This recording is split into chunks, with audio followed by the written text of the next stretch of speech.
ప్రభుకి నమస్కారములు. ప్రభుకి నమస్కారములు. మొదట మన ప్రభుకి నమస్కారం చేస్తున్నాము. మా అందరికీ వందనాలు. వాక్యంలోకి వెళ్ళే ముందు చిన్న ప్రార్థన చేసుకొని వాక్యం మీకు తల నుంచి కళ్ళు మూసుకోండి. పునరుత్థానం జీవమైన యేసుక్రీస్తు ప్రభువా, పరలోకని భూలోక న్యాయాధిపతి నీతి అధికారి యేసు ప్రభువా, నీ పాదం ప్రత్యేక నమస్కారం. ఈ యొక్క రేవనూరు మందిరంలో వాక్యం ప్రకటిస్తుండగా నీ ఆత్మ ద్వారా వాక్యం ప్రకటించింది.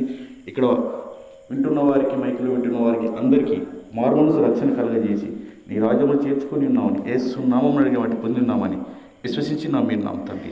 ఆమేన్, ఆమేన్. మొదటి పేతురు రాసిన పత్రిక 5వ అధ్యాయం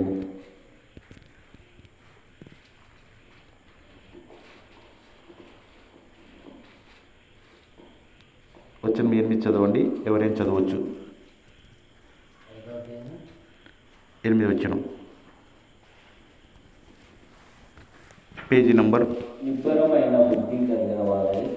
నిబ్బరమైన బుద్ధి కలిగిన వారై మెలకువగా ఉండుడి. మీ విరోధి అయిన అపవాది గర్జించు సింహము వలె ఎవరిని మృంగుదునా అని వెతుకుతూ తిరుగుతున్నాడు. హల్లెలూయా. అపవాది అనేవాడు ఒక సాతాను. వాడిని అపవాది అంటారు, సాతాను అంటాడు. వాడు ఏం చేస్తున్నాడంటే గర్జించు సింహము వలెనంట అటు ఇటు తిరుగుతున్నాడు, ఎవరిని మృంగుదునా అని.